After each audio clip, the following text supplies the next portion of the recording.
If you could, which you really can't, not by will, it could happen spontaneously, but if your mind was to stop thinking, just flatline for a moment, say 5 minutes, just no thought, it would literally be impossible to have a problem in those 5 minutes. You could have a situation, a car could come through the window, I don't know what else could happen, an asteroid could drop down this meeting can endlessly ramble on without apparent end. But none of those things would be problematic because you couldn't tell yourself this should or shouldn't be happening, or this is terrible, or this is whatever. No, I'm not suggesting that we're going to solve humanity's problems by not thinking. I mean, that's a sort of unintelligent, although understandable idea.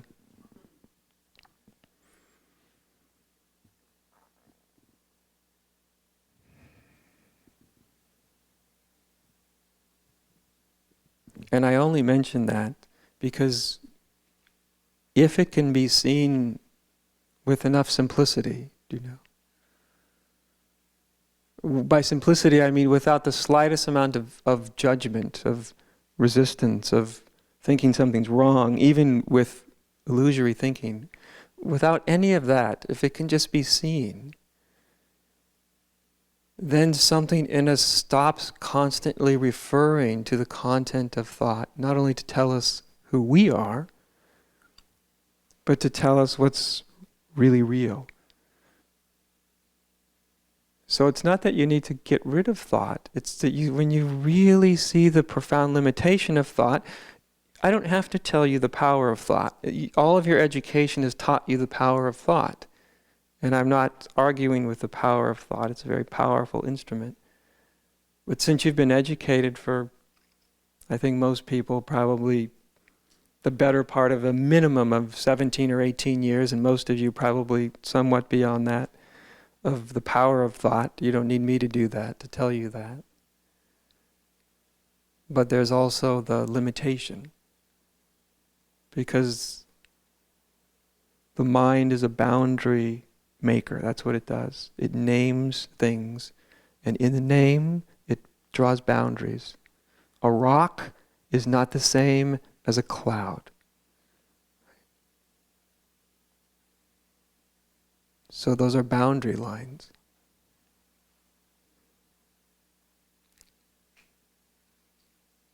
And then we believe the boundaries are real.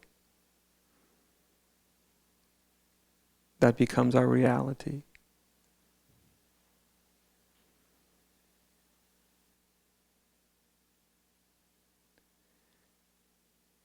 And that's the reality, that whether one is conscious of it or not, that we feel that compelled to break free from that isolating reality. If that reality was real, fine. That would be it, that sorry whether you like it or not, things are actually in bits, they're all separate, they're all da-da-da-da-da. Now we know, this isn't mysticism. We already know that things aren't separate. Science knows that things aren't separate. Mathematics knows things aren't separate. Biology knows things aren't separate. Physics knows things aren't separate. Anthropology knows things aren't separate. Any study that's actually gone on for a long time eventually runs into, my gosh, things aren't separate. That doesn't mean they stop treating things as separate. They can see that things aren't separate and keep right on going as if they never saw that.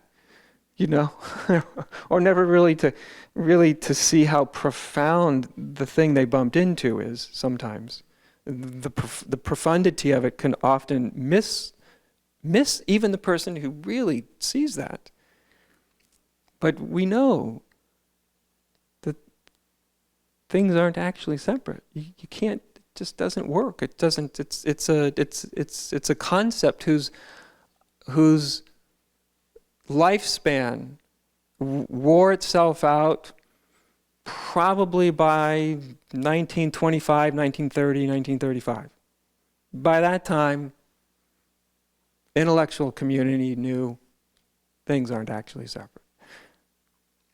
In fact, you can't even talk about things. You can talk about things as separate in an everyday sense, but in a real sense, they don't make any, it just doesn't work that way.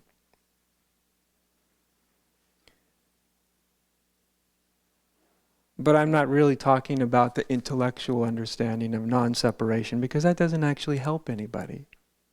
You know?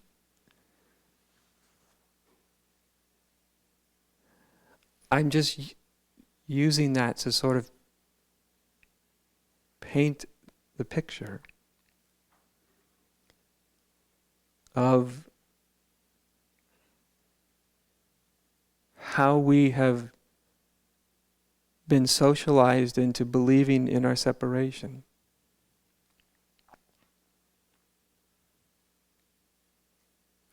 To such an extent that we then even make things like enlightenment as something that's over there, or God as something that's over there and other, you know, often a bigger, better version of a human being, do you know?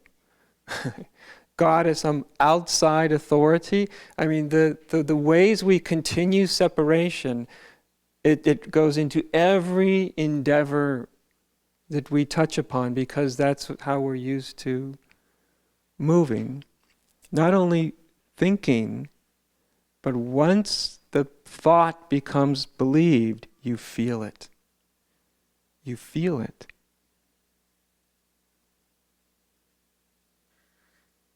Thoughts aren't just abstract little things banging around in your head, you know? When you believe it, a thought becomes seemingly, it takes on a type of reality.